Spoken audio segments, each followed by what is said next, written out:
Hello and welcome to News Across Nigeria. I'm Olumide Macaulay. Coming up on the program, more Boko Haram insurgents surrender to the Nigerian army.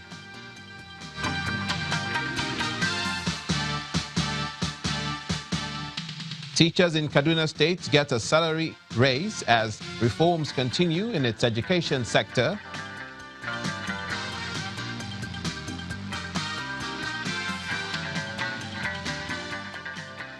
And 465 returning migrants join the growing list of Nigerians being repatriated from Libya.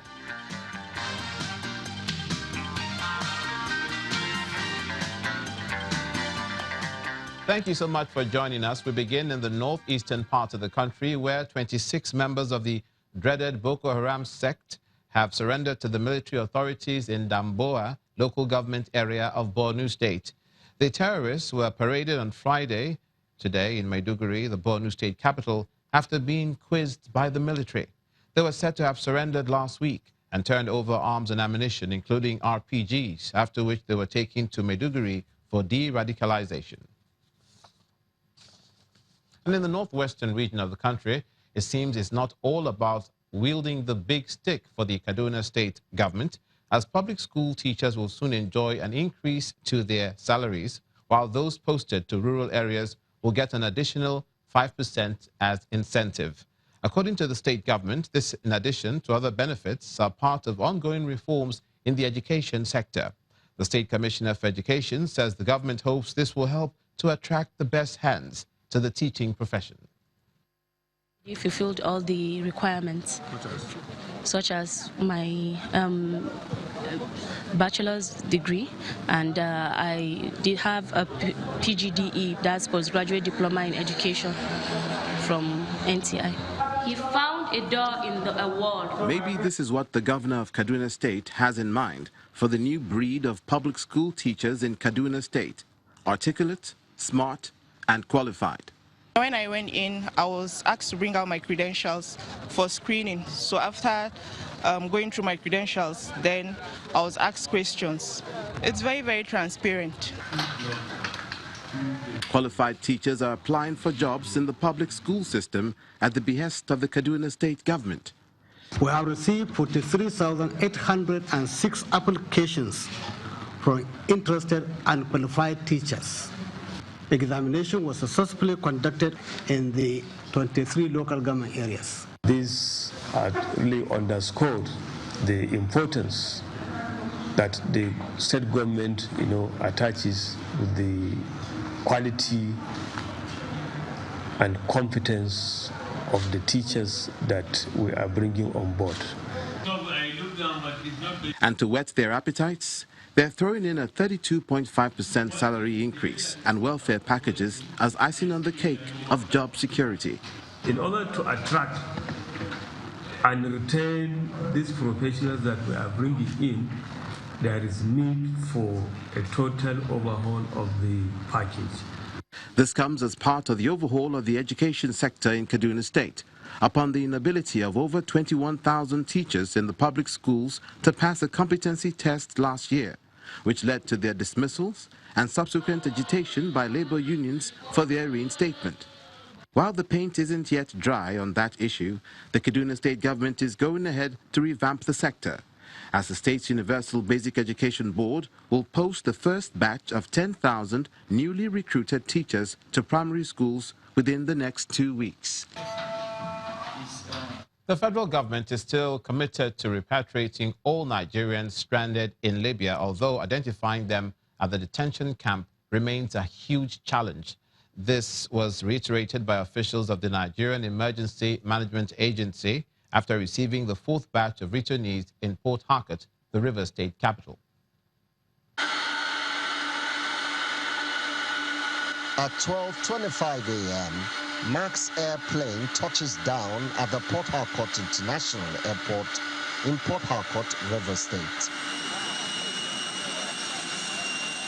This is the fourth batch of the evacuation exercise of stranded Nigerians from Libya by the federal government, with 465 of them on board in what comes as a new lease of life as some burst out singing.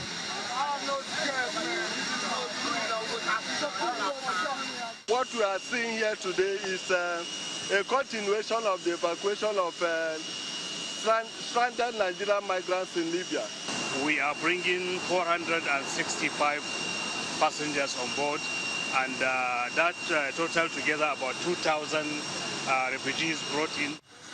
It's certainly not an experience to be proud of, as some make their way to the waiting bus trying to cover their faces.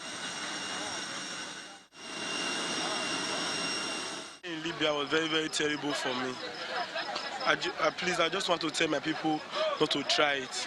Most people are dying there because of hunger, no food, nothing. Most of us have spent 6 months, 7 months in prison without no good food. Travel through land is not good. I will learn my lesson into this traveling issue. I wasted 9 months. I'm not happy that I went to Libya and wasted 9 months without achieving anything. So far, over 3,000 stranded Nigerians are still expected to be evacuated from Libya, although some of the returnees believe that there may be many more thousands needing the federal government's lifeline. Emmanuel Ire, Channels Television News. Meanwhile, as the number of returnees continue to grow, the River State governor is promising support for private investors to further increase the investment opportunities in the state. While inspecting a huge shopping mall being developed by a private investor in Trans-Amadi area, Governor Nyesom Wike says the project should spur other investors to bring business to River State.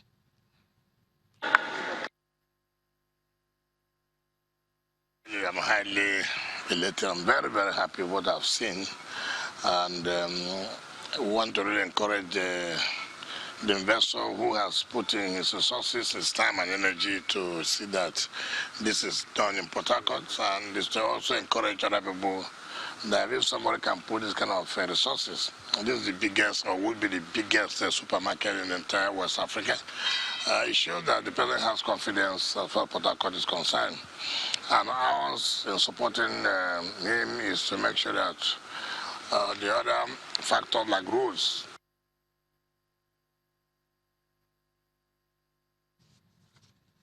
Now, to prison congestion, the federal government says the nation's prisons, built almost a century ago, are in the most deplorable conditions. The Minister of Interior, retired Lieutenant General Abdulrahman Bello Dambazao, revealed this at a public presentation of the Prison Survey Report in Abuja, the nation's federal capital territory.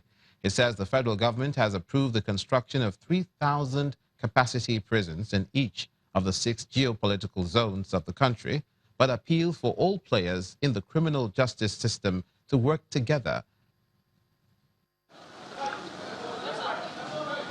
That Nigerian prisons have a population of over 70,000 awaiting trial inmates is not news. Neither is the fact that most prisons in the country are in deplorable states. It is for this reason that this gathering has been organized to present the report of a survey on the state of the Nigerian prisons with a view to leveraging the data for development in the criminal justice sector. Before presenting the report, the Minister of Interior paints a gory picture of the state of the Nigerian prisons. I visited the Port Harcourt prison. There was no room for prisoners. And anybody who goes into that place as a human being, he's coming out as an animal. Of the about 5,000 prisoners or inmates I saw in Port Harcourt prison yesterday, 3,700 and something of them are those awaiting trial. The minister, however, prefers a solution to the menace. Investigation by police or arrests procedures must be looked into in order to deal with this situation. Because if the investigation is poor, then the prosecution will be extremely difficult, if not impossible. Prior to his intervention, the Executive Director of the Prisoners Rehabilitation and Welfare Action, Mrs. Ngozi Agomo, presents the findings of the 2017 survey of the Nigerian prison system. We also found that a lot of people are in prisons and their cases are stored. So it's not just us having a problem that many people are there awaiting trial or awaiting their cases to be concluded, but the issue is that the cases are not moving on. The conclusion of this event is that the criminal justice sector can only be reformed and contribute to the development of the country through a strategic interagency collaboration and the use of data. Amaka Okafo, Channels Television News. Coming up on News Across Nigeria, the humanitarian angle of the plight of displaced persons in Benue State. Please stay with us.